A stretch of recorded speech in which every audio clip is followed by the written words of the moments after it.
Eh, Oke teman-teman, sekarang udah menunjukkan jam 15 lewat. Seminar kali ini akan saya mulai. Pertama-tama saya akan menanya, apa suara saya terdengar jelas?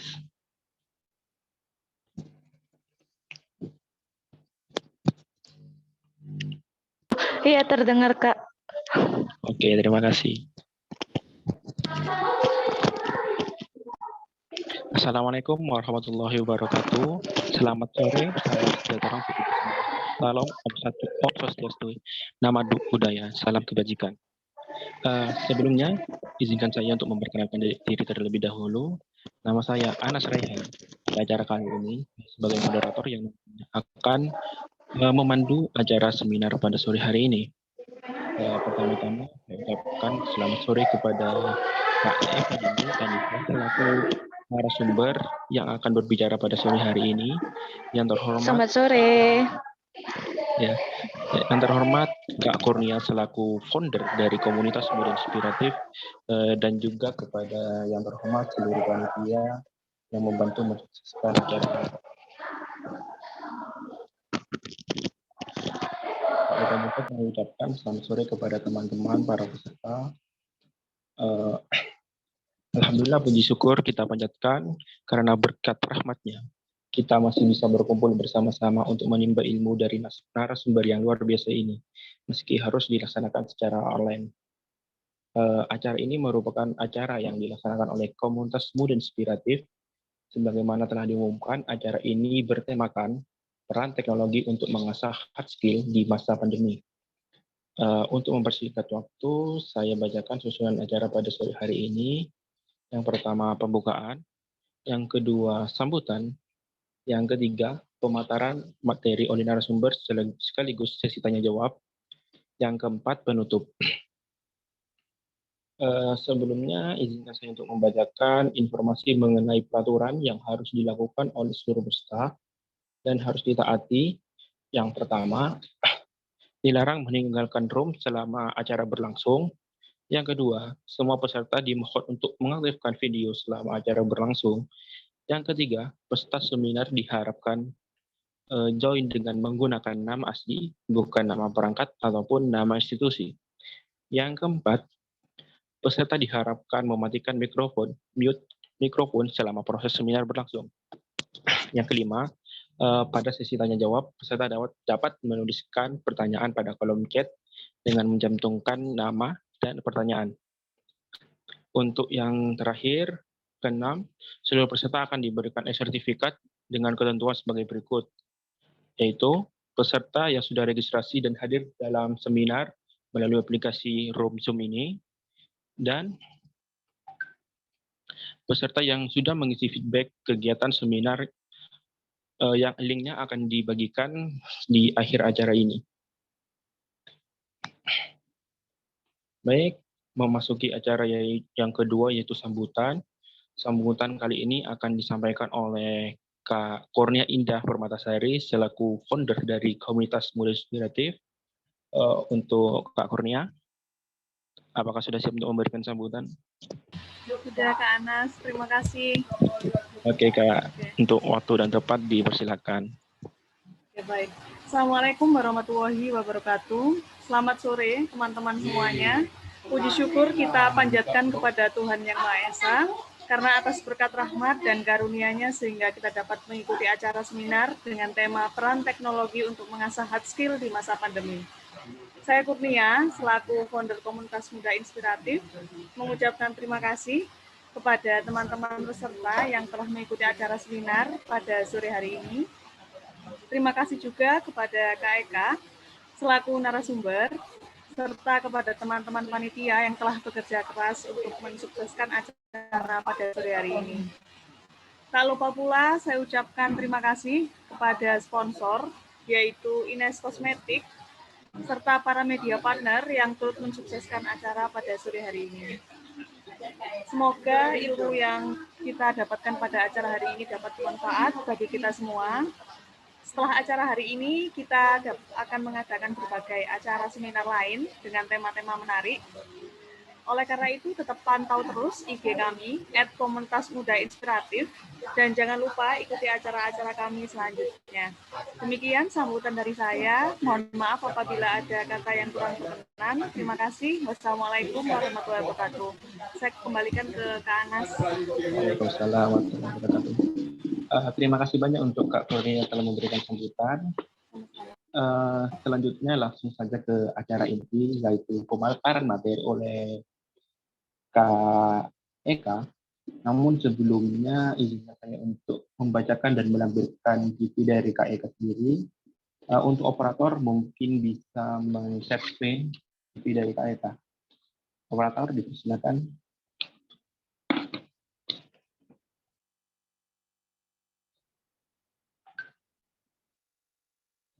Nah,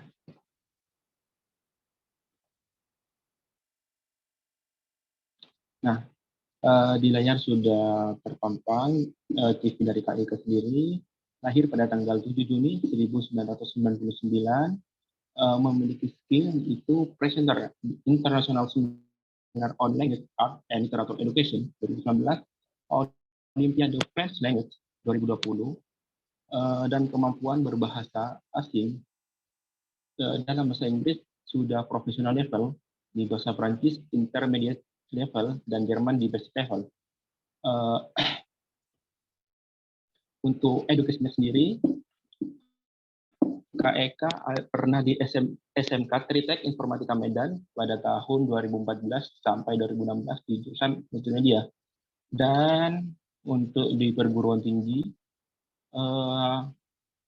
Kak Eka di Universitas Negeri Medan, jurusan First Language Education atau pendidikan bahasa Jerman.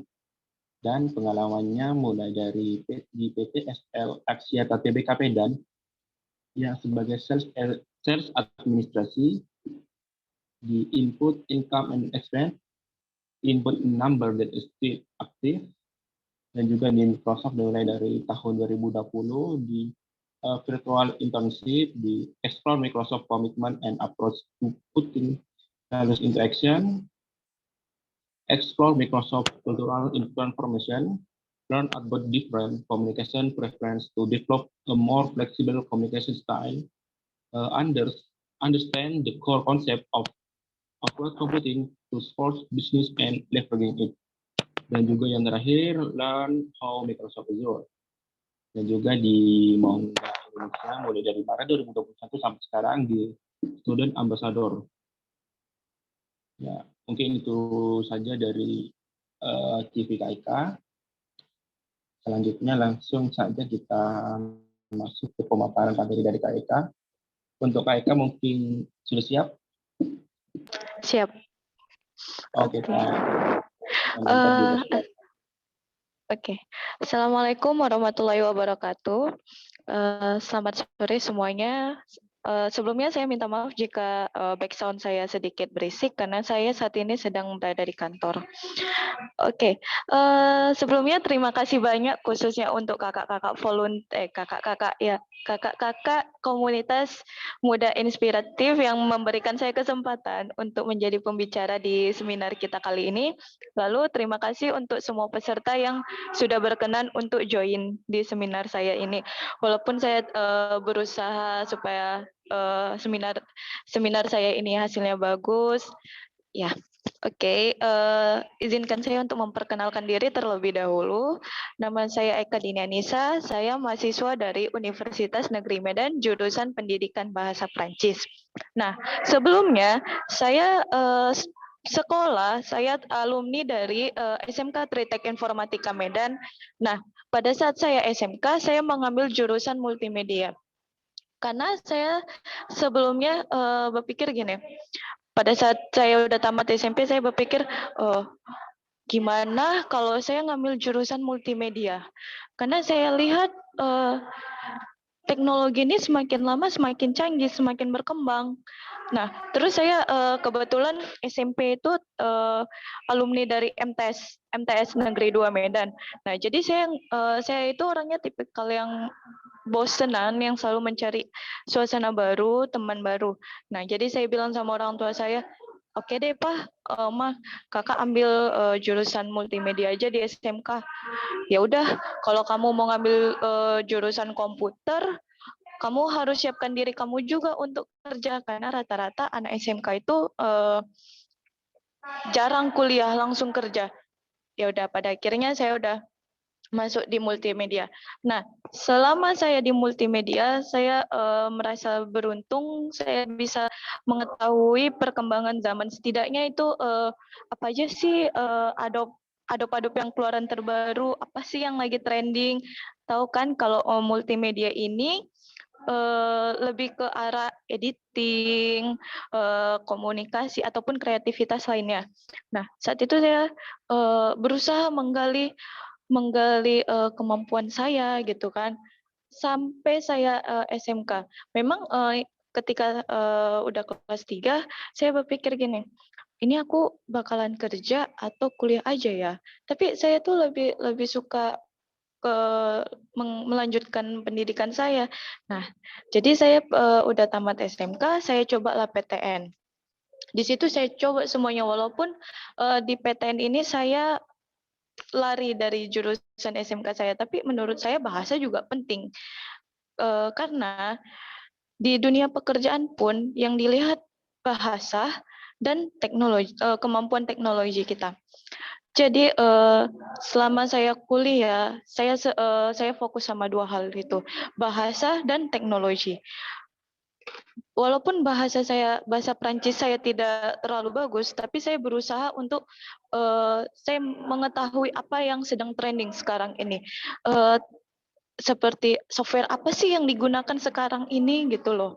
Nah, jadi saat pandemi itu saya lagi fokus-fokusnya nyusun skripsi, tapi lebih banyak waktu luang. Saya bingung, ini saya ngapain nih ya? Nyari kerjaan udah ngelempar sana sini, tapi enggak, ya interview pun belum ada yang datang gitu.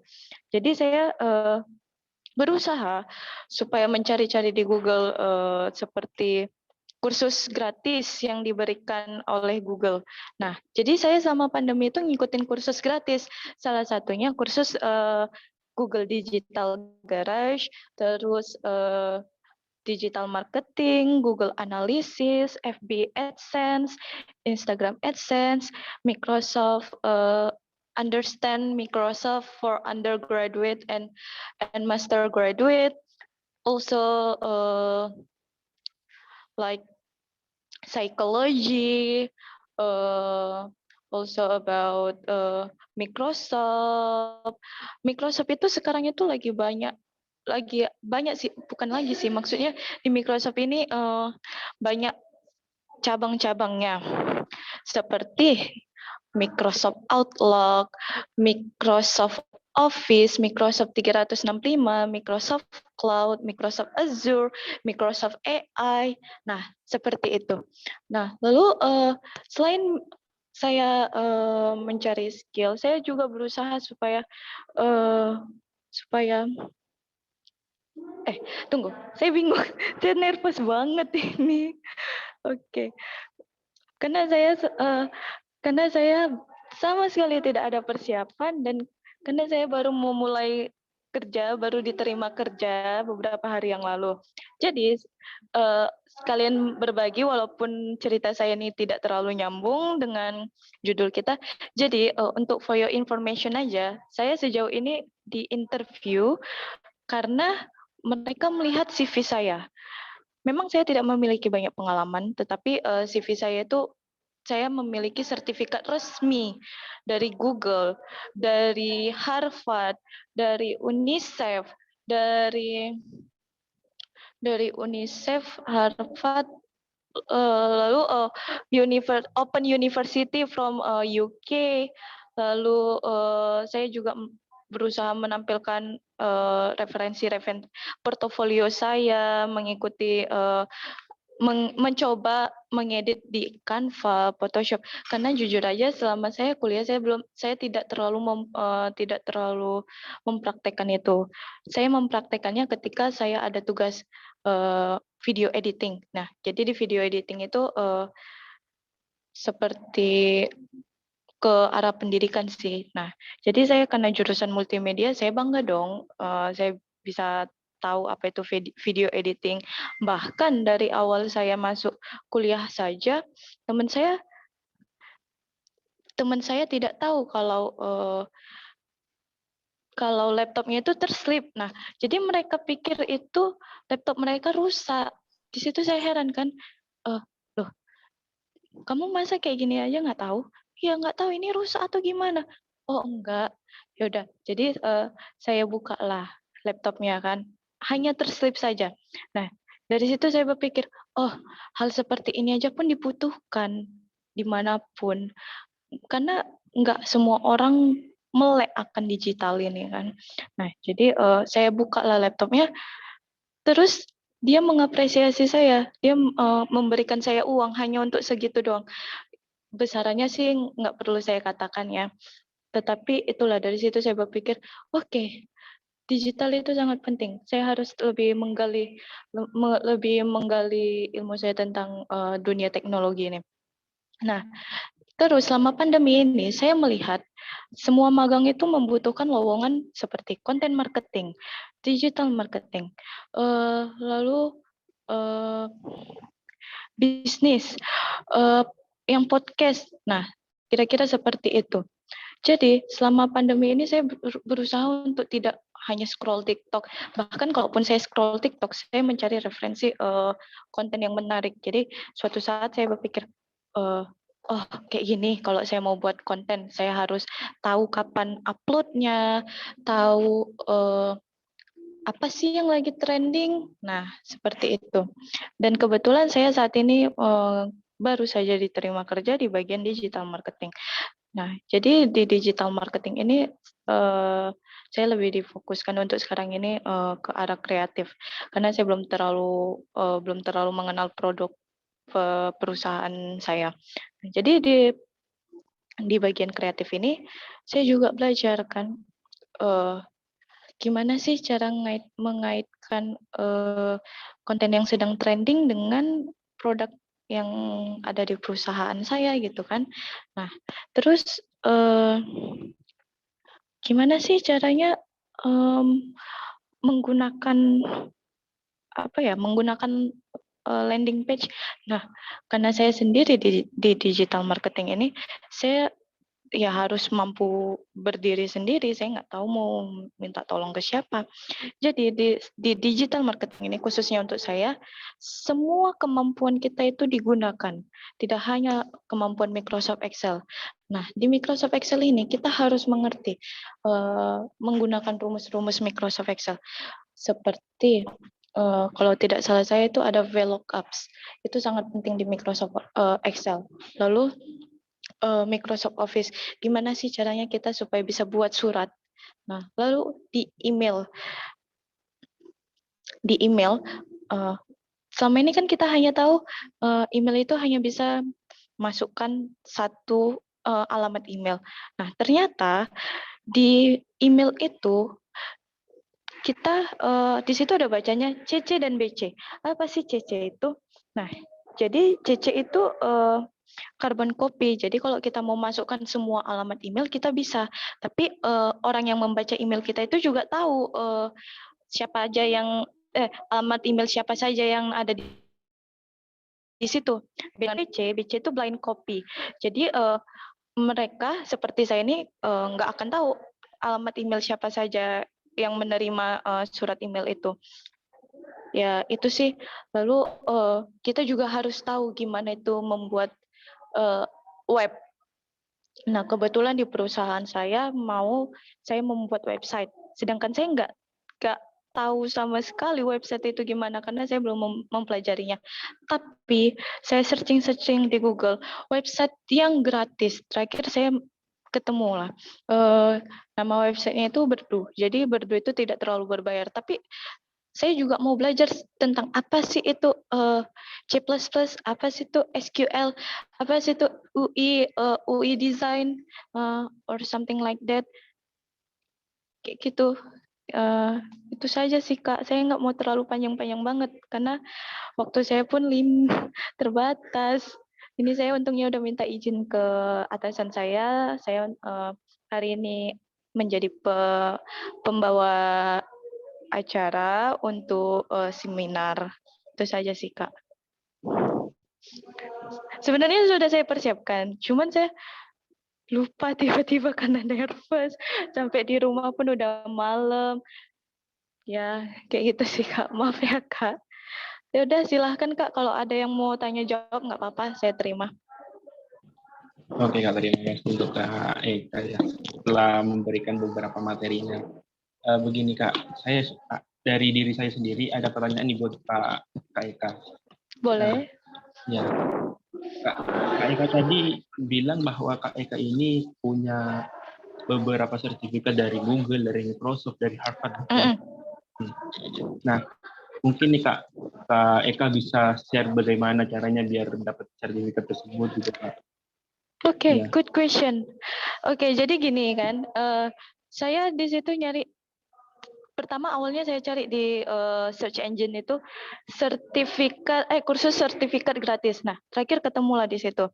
Google Digital Garage, Google Skill Shop, Google Skill Class, terus Coursera, Future Leaders, terus Open University Free Certificate, also Harvard Certificate, UNICEF volunteer, UNICEF internship.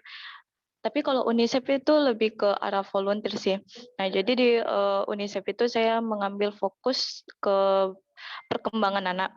Sama seperti, saya pernah dapat sertifikat resmi dari Monash University, tapi saya dapatkan kursusnya itu dari Future Leaders. Jadi di situ saya juga fokus ke psikologi anak. Nah, terus saya juga dapat sertifikat dari State University of Peace. Jadi kayak universitas dari Amerika perdamaian. Nah, jadi saya di situ mengambil bagian tentang mediasi, lebih ke arah apa ya, peperangan. Jadi gimana sih caranya supaya kembali dingin lagi gitu, supaya lebih menghilangkan trauma-trauma kayak gitu. Saya suka mempelajari semuanya gitu. Ya, itu sih Kak. Nanti kalau mau saya bisa share link-linknya kok. Iya Kak. Terus itu tentunya kan sebelum dapat sertifikat kan Kak Eka ngelakuin satu hal gitu Kak. Mungkin bisa cerita gitu Kak, apa aja yang dilakuin sebelum dapat sertifikat tersebut? Nah, jadi seperti di semua kursus nih kan, saya harus mengikuti dan menjawab soal-soal yang ada di website itu. Jadi dalam seminggu saya harus mengerjakan 2 atau 1 soal. Nah, jadi total keseluruhannya itu saya harus 90 nilainya. Kalau di bawah 90, saya nggak bakalan dapat sertifikat. Nggak dapat sertifikat gratis. Jadi di soal-soal sebelum kita diberikan soal, kita pastinya diberikan e-book ataupun buku-buku untuk mempelajarinya. Lalu ada juga menampilkan video.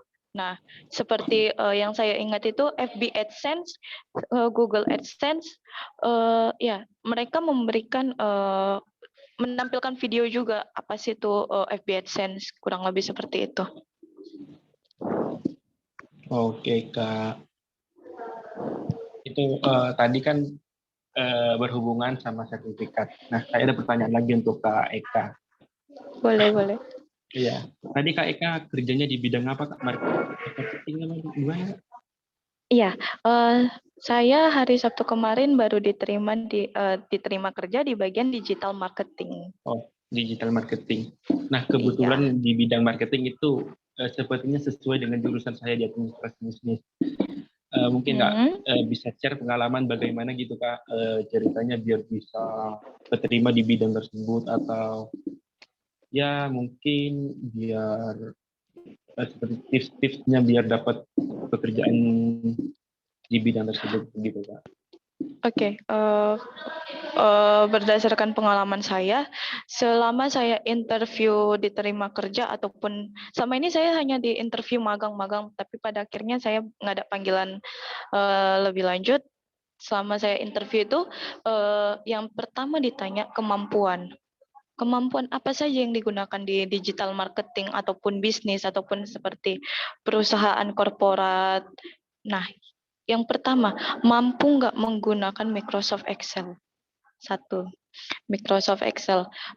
Kamu pandai nggak sih membuat apa ya, tanggal?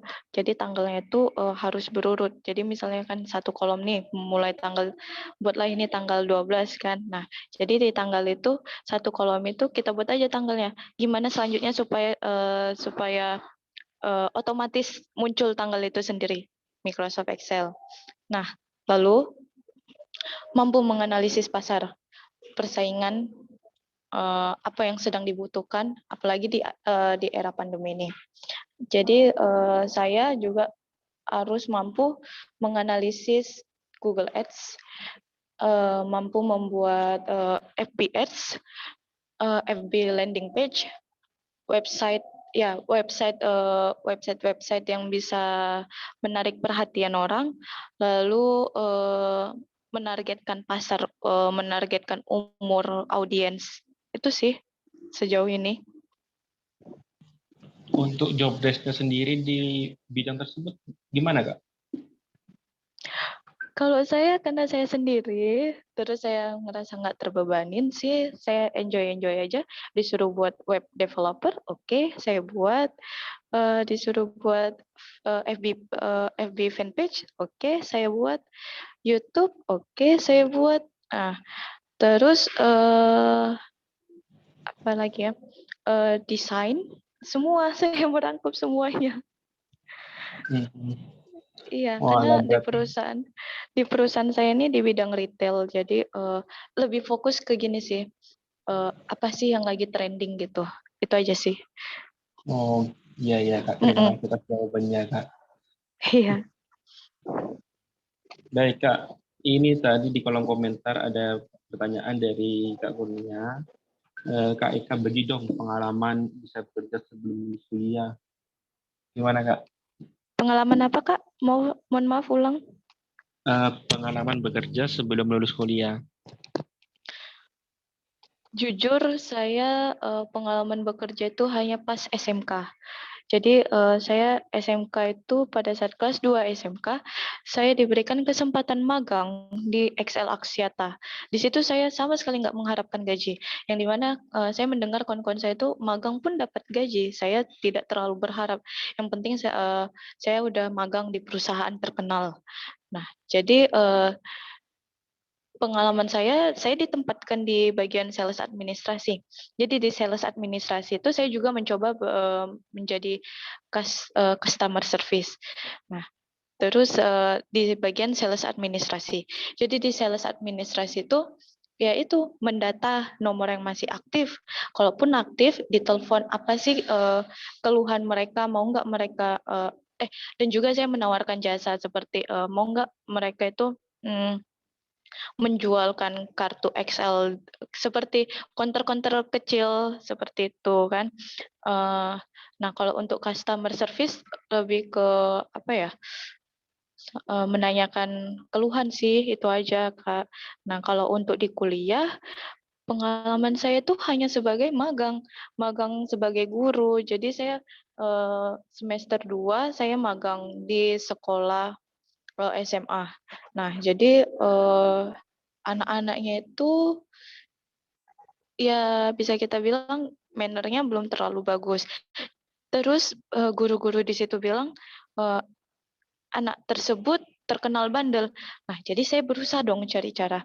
Gimana sih caranya supaya anak itu welcome ke saya. Tapi bukan berarti saya harus pecicilan. Enggak. Apa sih ya? Pecicilan di bahasa Indonesia itu kayak kegatalan. Enggak. Terus saya coba dekatkan diri saya. Oh, oke, ternyata anak ini di rumah itu dimarahin. Makanya di sekolah dia tuh kayak melampiaskan marahnya, melampiaskan kesenangannya ke kawan-kawannya, makanya nggak rada-rada nggak bisa diatur ataupun dibilang bandal. Padahal menurut saya enggak, dia hanya butuh perhatian. Nah, lalu pengalaman saya terakhir itu magang, KKN. Jadi kuliah kerja nyata di desa. Di situ saya mengajar kecil dari umur 8 tahun sampai 15 tahun.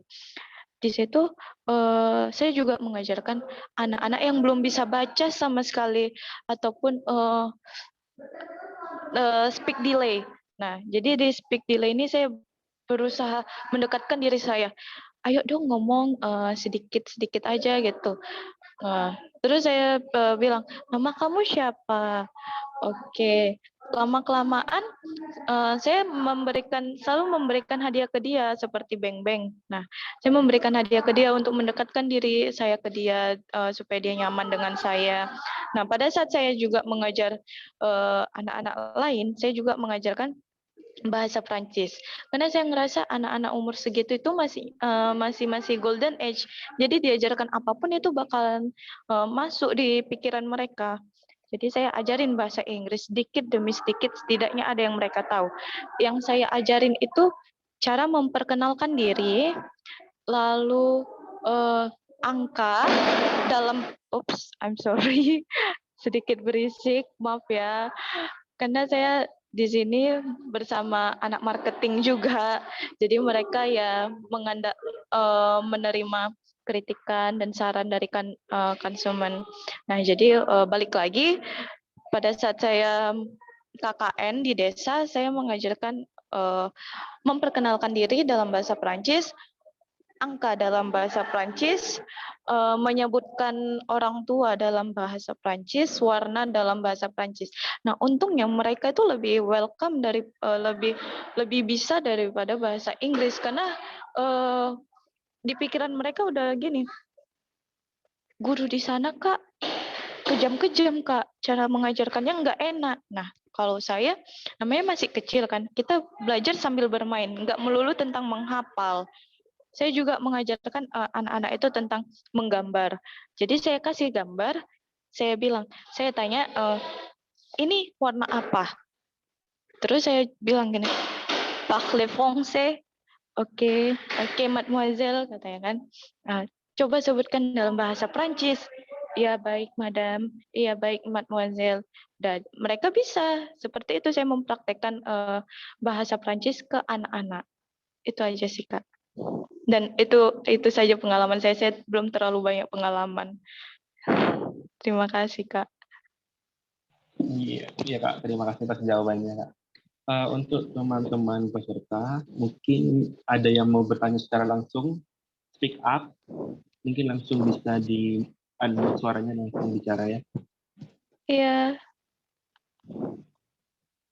Untuk menunggu mungkin masih menunggu yang mau tanya, saya masih ada satu pertanyaan lagi nih untuk Kak Eka. Boleh Ya, Kak. Saya pernah dengar ini bahasa Prancis merupakan bahasa tersulit di dunia. Apakah benar gitu, Kak? Sedikit-sedikit. saya nggak mau bilang itu susah ataupun sulit, karena nanti itu bakalan men-trigger orang lain. Orang lain bakal berpikir, oh iya ternyata betul bahasa Prancis itu sulit. Padahal sama sekali tidak sih. Di bahasa Prancis ini, kata teman saya yang natif, kamu ngomong itu ya udah ngomong aja, nggak perlu kamu pikirkan grammarnya seperti future, apa rumus future, nggak perlu. Yang penting kamu ngomong aja, let it flow aja. Sama pokoknya bahasa asing maupun bahasa apapun itu yang penting kamu ngomong. Kamu sedikit tahu beberapa kosakata, nah kamu terapkan ke dalam kehidupan kamu sehari-hari. Setidaknya kamu ngomong di depan kaca. Oh, bahasa Prancisnya ini, bahasa Inggrisnya ini. Oh, oke. Itu sih, Kak. Nggak mau bilang susah. Nggak, semua gampang. Kalau kita positive thinking, terus nggak merasa beban. Karena kita masih muda, ngapain kita membebankan beberapa hal gitu. Itu sih, Kak. Kalau menurut kakak sendiri antara bahasa Prancis dan juga bahasa Jerman itu lebih sulit mana? Kalau dari pengalaman saya baru pernah belajar bahasa Jerman sih, belum ke bahasa Prancis. Lebih sulit mana, Kak? Sebenarnya saya dari SMK itu udah belajar bahasa Korea, bahasa Inggris, bahasa Belanda, sama bahasa Jerman. Nah, pada saat saya mau masuk PTN, saya pikir bahasa Prancis itu bahasa Jerman itu bahasa Prancis, padahal enggak gitu kan. Jadi jujur sedikit kayak, saya salah nih ngambil jurusan. Tapi udahlah, kan saya belum pernah belajar bahasa Prancis, ya udah setidaknya kita coba lah kan. Nah, menurut saya belajar bahasa Jerman itu selain dari SMK, saya juga mempelajari balik di semester 6.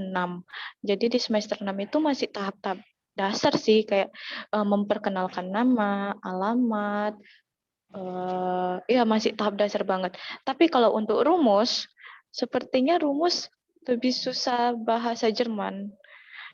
Nah, terus di bahasa Jerman juga kalau nggak salah saya itu S nada tinggi sama nada rendah itu beda gitu. Tapi bahasa Jerman itu hampir sama dengan bahasa Inggris. Contoh n dan kalau mengucapkan dan dalam bahasa Inggris kan n, tapi kalau mengucapkan dan dalam bahasa Jerman itu un. Nah, kalau di bahasa Prancis mengucapkan dan itu e, kan sedikit berbeda. Terus kalau mau mengatakan selamat datang di bahasa Inggris welcome.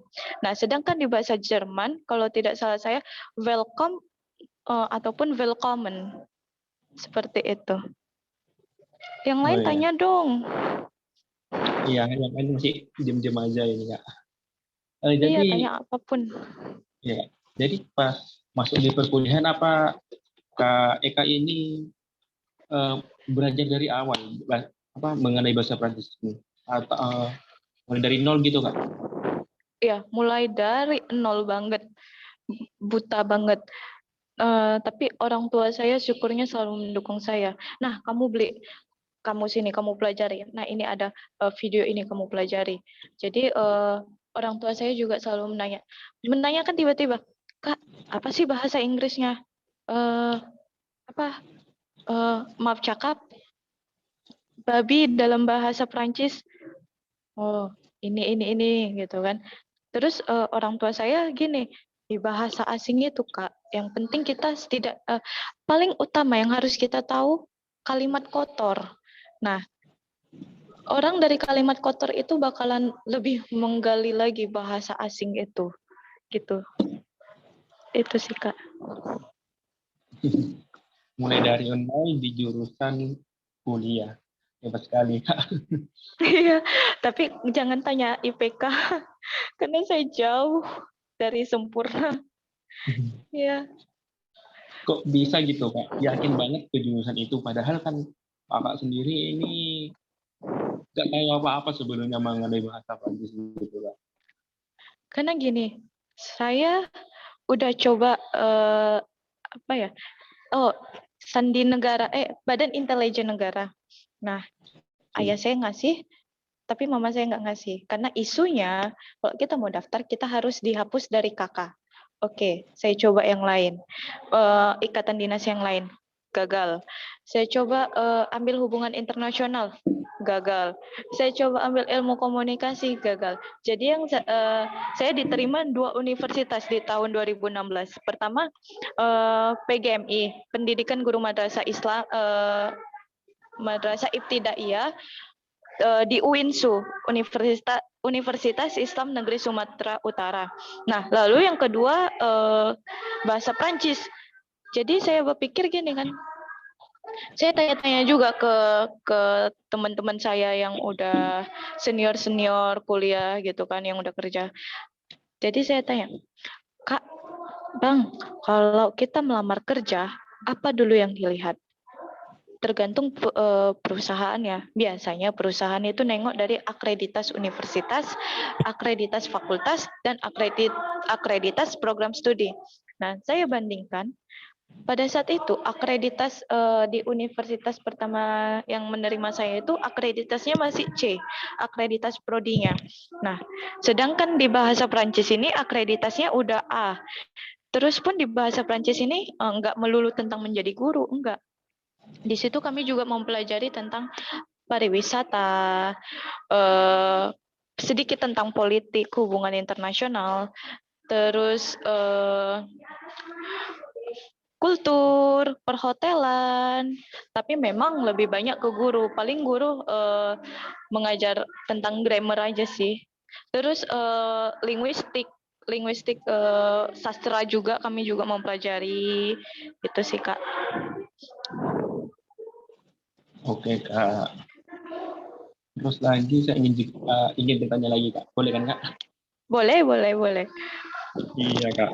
Kan yang pertama Kak Eka mulai dari nol di jurusan pendidikan bahasa Inggris, bahasa Prancis. Iya. Terus di posisi kerja sekarang di bidang digital marketing. Mungkin kalau soal digital mungkin Kak Eka sudah paham gitu.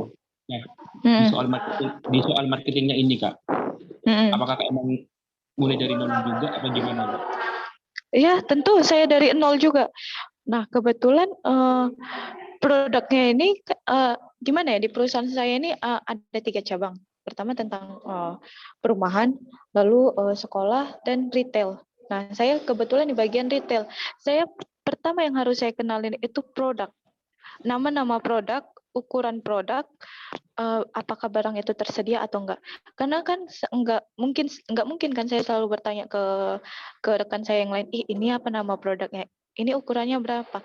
Jujur saya ngerasa saya menambah beban mereka. Tapi memang untuk beberapa kali saya nanya tentang produk itu sih. Nah, itu yang paling sulit untuk saya itu mengenal produk. Nah, lalu mengenal pasar, mengetahui menganalisis rival-rival kayak gitu sih. Gitu. Jadi itu Kak Eka belajar marketingnya gimana Kak? Gimana? Belajar marketingnya, belajar ilmu-ilmu marketing juga ya Kak? Saya belajar marketing dari mana? Ya. Gitu. Oke. Jadi saya pertama kali terjun ke dunia marketing itu semenjak saya mendapatkan kursus dari Google Digital Marketing. Nah, di situ semua dibahas lah. Jadi saya berpikir marketing ini memang bakalan diikuti oleh zaman dan selalu dibutuhkan dimanapun. Software-software yang digunakan pun bakalan nggak hanya Microsoft Excel aja gitu. Kayak Microsoft Azure itu juga membahas tentang bisnis. Jadi Microsoft Azure itu mengutamakan perusahaan bisnis untuk memakai itu supaya tidak terlalu ribet gitu Kak. Memang tertarik. Iya, karena saya berpikir gini kan, kalau jadi guru saya bakalan ketinggalan zaman ini. Saya bakalan nggak tahu tentang apa itu perkembangan teknologi. Nah, sedangkan saya itu tipikal orang yang selalu mengikuti perkembangan teknologi. Apa sih yang dibutuhkan sekarang ini gitu? Software apa sih yang digunakan? Nah, kayak laptop saya nih, jujur saja laptop saya ini masih Intel Pentium. Gimana sih cara saya supaya RAM saya itu bisa meningkat? Ataupun kalaupun mau download software, gimana sih caranya supaya laptop saya itu nggak error? Itu sih, Kak. Oke, Kak, terima kasih. Mungkin itu saja sih dari saya. Dari teman-teman peserta lainnya mungkin apa ada yang ditanyain lagi? Iya, silahkan yang apa tanya aja, nggak apa-apa kok kakak-kakak. Saya welcome ditanyakan apapun, pengalaman hidup pun nggak apa-apa.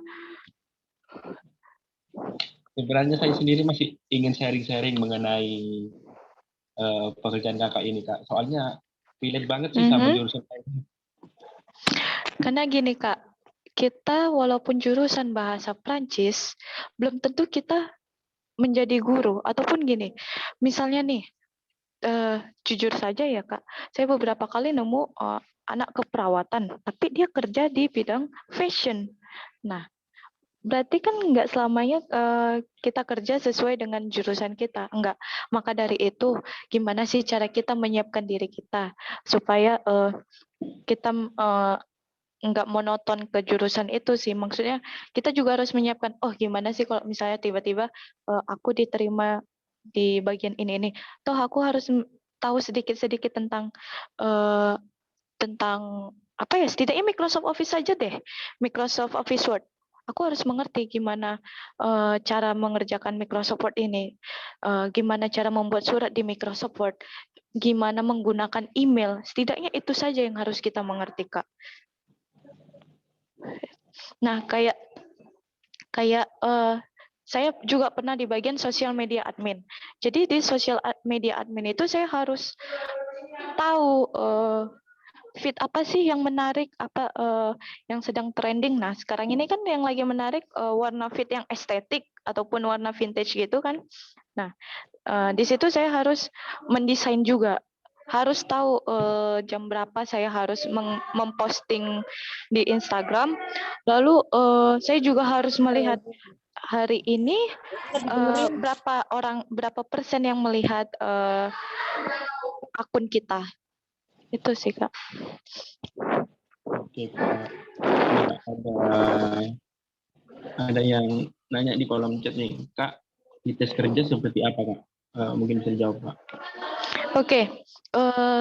Pertama, kalau di perusahaan saya dulu ya, saya cerita. Di perusahaan ini saya ditanya, kamu bisa nggak menggunakan FB AdSense? Wah, saya terdiam tuh, karena mereka kan udah nengok sertifikat saya kan. Saya melampirkan semua sertifikat saya. Saya bilang, saya pernah mempelajarinya, tetapi mungkin hanya tinggal memperdalam lagi, gitu. Nah, terus kamu bisa nggak kalau saya kasih tugas buat website?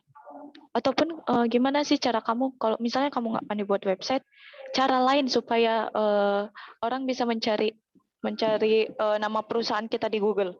Oke. Nah, di situ saya mulai berpikir, gimana kalau kita buat ini aja, Pak. Oke, gitu. Terus kamu tahu nggak apa itu Google Ads? Nah, di CV kamu menampilkan Google Ads. Coba dong kasih tahu ke saya gimana cara kerja Google Ads. Nah, jadi saya tuh memperlihatkan ke mereka cara menggunakan Google Ads itu. Saya mulai dari saya ketik Google Ads, cara mendaftarnya. Pokoknya dari awal saya ketik Google Ads sampai akhir saya praktekkan ke mereka semua. Lalu mereka nanya, karena kita ini kan lagi pandemi nih, gimana caranya supaya kita itu mengikuti perkembangan zaman tapi masih berkaitan dengan produk kita. Nah, jadi saya bilang gini, oh bisa Pak, bisa Bu, dengan cara mungkin mengundang konten kreator dari Medan, ataupun mengikuti apa, kan sekarang nih lagi zaman-zamannya estetik nih kan, terus di situ omongan saya dibantah kan.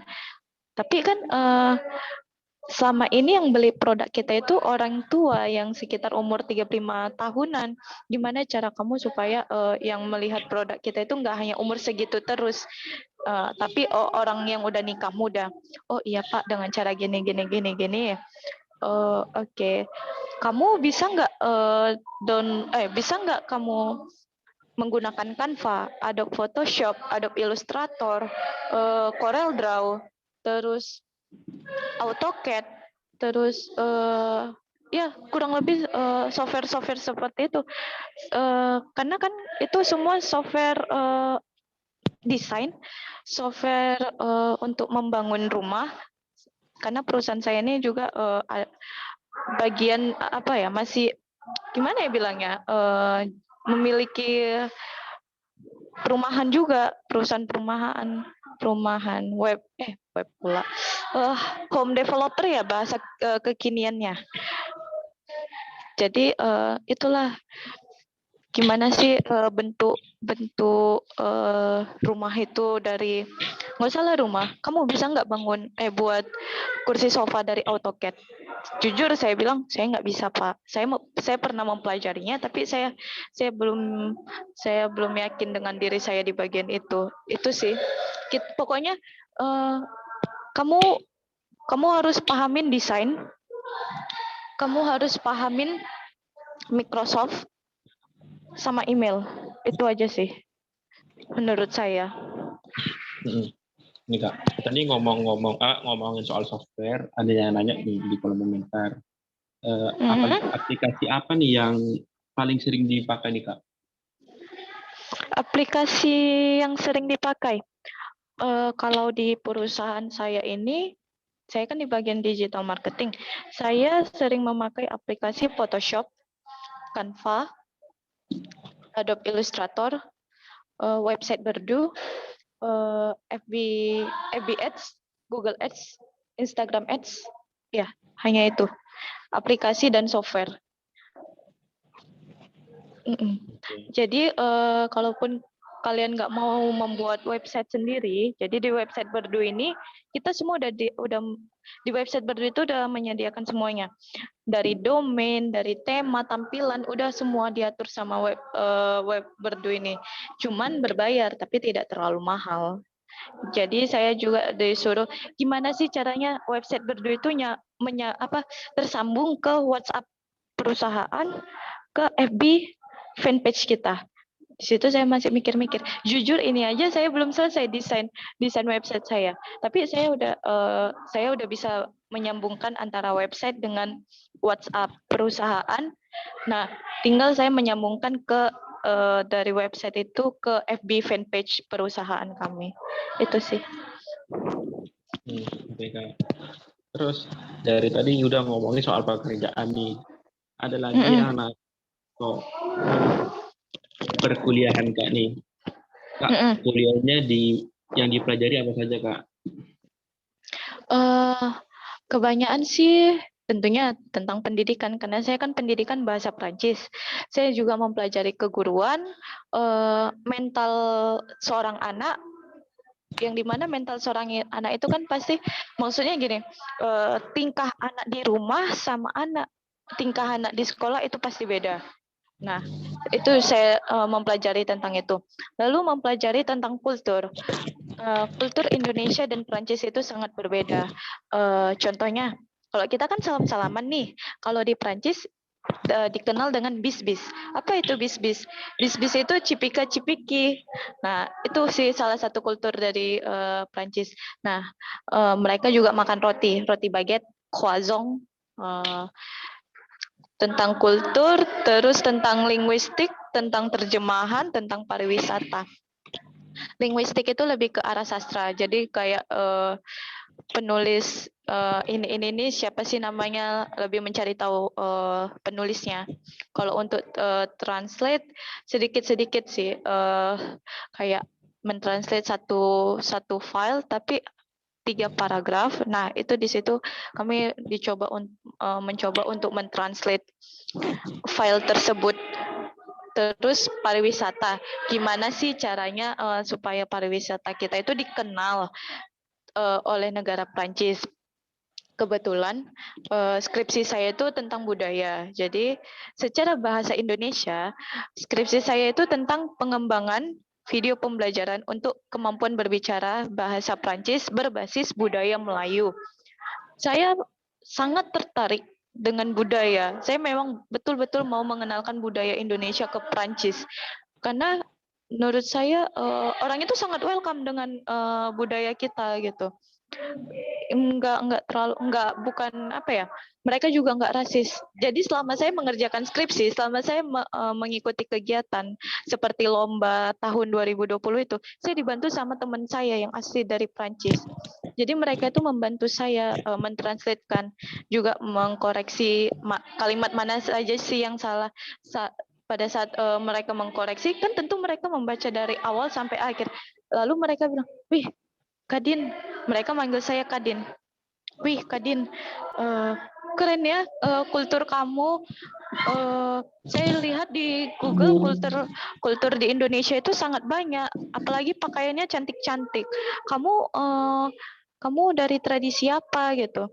Maksudnya itu kamu suku apa gitu kan?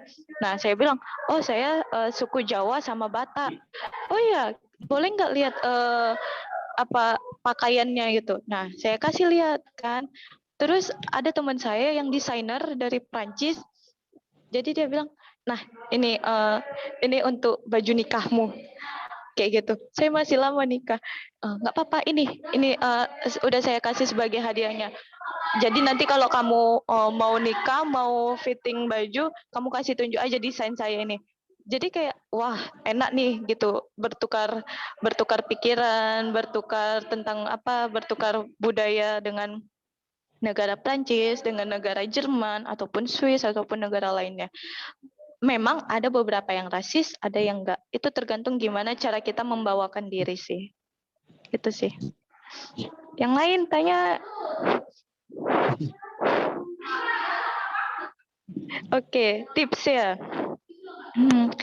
Tips yang saya lakukan. Nah, saya dari umur 3 tahun udah dileskan bahasa Inggris. Jadi orang tua saya itu lebih ke mempraktekannya.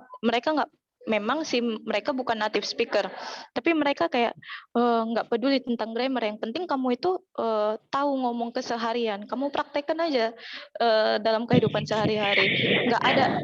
Kalau nggak ada partner untuk ngomong, ya udah kamu download aja aplikasi-aplikasi pertukaran pelajar seperti aplikasi Speaky, aplikasi Lingotalk, terus TED, terus ya bisa juga nonton video-video luar negeri tanpa translate, terus dengerin lagu. Jadi bukan hanya sekedar dengerin saja, kita juga harus tahu grammar apa yang dipakai dalam lagu itu. Terus kalau misalnya ada kata-kata yang nggak kita tahu, langsung kita catat. Oh ini katanya artinya ini. Itu sih, itu yang saya terapkan dalam kehidupan saya sehari-hari. Yang lain?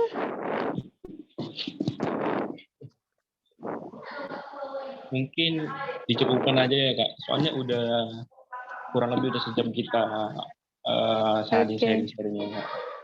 Oke. Kak. Iya. Terima kasih untuk Kak Eka yang telah. Terima kasih. Maaf Kak, ya kalau misalnya saya banyak kekurangan, banyak penjelasan saya pun kurang menarik karena saya hanya men-share apa yang saya tahu. Bahkan saya hanya mencatat sedikit-sedikit saja karena saya sampai di rumah itu jam 8 malam. Udah, saya seharian kerja. Jadi ya udah saya siapkan aja diri saya sendiri. Maaf ya semuanya. Ya. Tapi terima kasih banyak loh. Ya Kak, terima kasih Kak. Dari materi yang disampaikan Kak Eka dari tanya jawab kita ini mungkin saya bisa menyimpulkan bahwa perkembangan teknologi ini kita harus menyesuaikan. Kita harus paham mengenai perkembangan teknologi ini karena di dunia kerja mungkin sangat dibutuhkan keterampilan mengenai teknologi ini. Ya Kak? Iya. Terima kasih Kak. Iya betul. Iya sama-sama. Terima kasih kembali. Ya, untuk selanjutnya sebelum penutup. Sesi foto? Belum Kak. Oh, iya. Ya, sebelum sesi foto di sini ada sambutan terakhir dari Kak siapa tadi Kak Vita selaku dari INEF. Untuk Kak Vita dipersilakan Kak.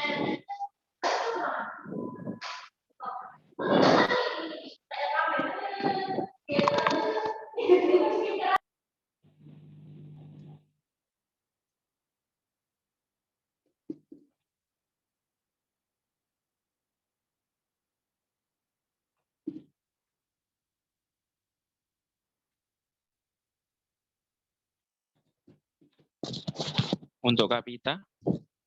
Dari Ines BC Medan.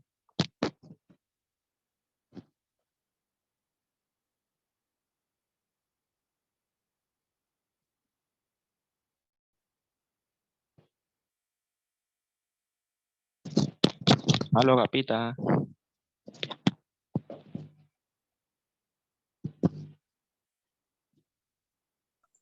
Iya, moderator, maaf ya. Iya Kak, dipersilakan Kak. Terima kasih ya. Assalamualaikum warahmatullahi wabarakatuh. Kedengaran? Kedengaran? Kayaknya? Dengar Kak, dengar Kak. Saya wabarakatuh. Waalaikumsalam. Atas kesempatannya, terima kasih ya kepada panitia dan pemateri webinar yang telah memberi kesempatan kepada Ines Kosmetik untuk mensupport acara webinar ini. Perkenalkan, nama saya Putastari BC Ines Medan. BC Ines Medan ya. Ines Kosmetik adalah brand lokal dari Indonesia yang berdiri sejak tahun 1998 dan sudah eksis selama 23 tahun. Bertepatan di kota Medan yaitu Singosari. Ines Kosmetik meliputi skincare, dekorasi, dan juga body care. Ines juga sudah mempunyai balai POM dan juga mempunyai sertifikat MUI dan berlabel halal. Memiliki wajah yang sehat adalah dambaan kita semua, khususnya bagi perempuan Indonesia ya, untuk memiliki kulit yang sehat dan bebas dari segala permasalahan kulit. Yaitu Pure Ginting Makeup Remover dari cleansing water non bilas dari hanya satu langkah dalam pemakaian dan kulit wajah. Untuk lebih jelasnya, peserta webinar kita ada infomernya dari Lazada, Blibli.com, Tokopedia. Dan untuk lebih jelasnya lagi, kita bisa melalui Play Store Ines. Demikianlah yang dapat saya sampaikan. Terima kasih untuk kesempatan Ines Kosmetik. Salam sejahtera buat kita semua. Assalamualaikum warahmatullahi wabarakatuh. Waalaikumsalam Warahmatullahi wabarakatuh. terima Kak kasih. Anas, Kak Iya, Kak. Anas, sebentar, saya boleh nggak sharing sedikit lagi? Oh, boleh banget. Mana tahu ada yang mau mencobanya. Nah, jadi di perusahaan saya itu lagi buka magang di bagian web developer. Nah, kalau mau mencoba silakan saja, bisa kirimkan CV-nya ke saya. Kalaupun ada portofolionya, mungkin kami bisa menempatkan ke bagian lain. Tapi lebih mengutamakan yang web developer terbuka untuk seluruh Indonesia. Dan mohon maaf sekali magang ini tidak berbayar. Itu saja sih Kak. Terima kasih ya. Terima kasih atas sharingnya Kak. Untuk acara selanjutnya yaitu sesi dokumentasi. Untuk operator mungkin bisa di screenshot Zoom kita hari ini. Operator dipersilakan. Oke, buat semuanya boleh on cam dulu. Yuk, yang lain on cam yuk.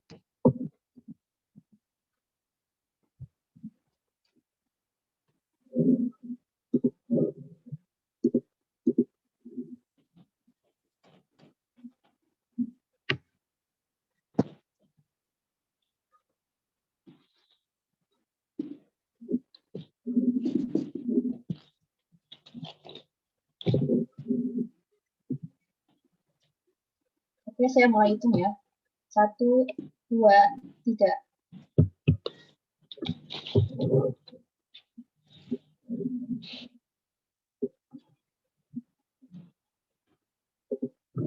Lagi dong, gaya bebas. 1, 2. Mulai Kak. Ya, 1, 2, 3.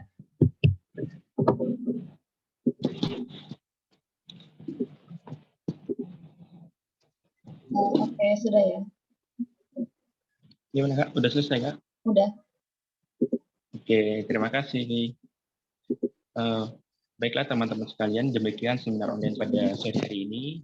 Saya mewakili para panitia mengucapkan terima kasih kepada pemateri dan juga kepada seluruh peserta yang telah berpartisipasi dalam acara seminar kali ini. Untuk sertifikat akan diberikan kepada peserta yang mengisi link feedback Akhir kata, saya selaku moderator undur diri. Semoga kita bertemu kembali di seminar selanjutnya. Untuk feedback sebentar lagi akan saya kirim. Kurang lebihnya mohon maaf. Assalamualaikum warahmatullahi wabarakatuh. Waalaikumsalam warahmatullahi wabarakatuh. Saya udah bisa live ini. Izin live ya. Silakan Kak Eka.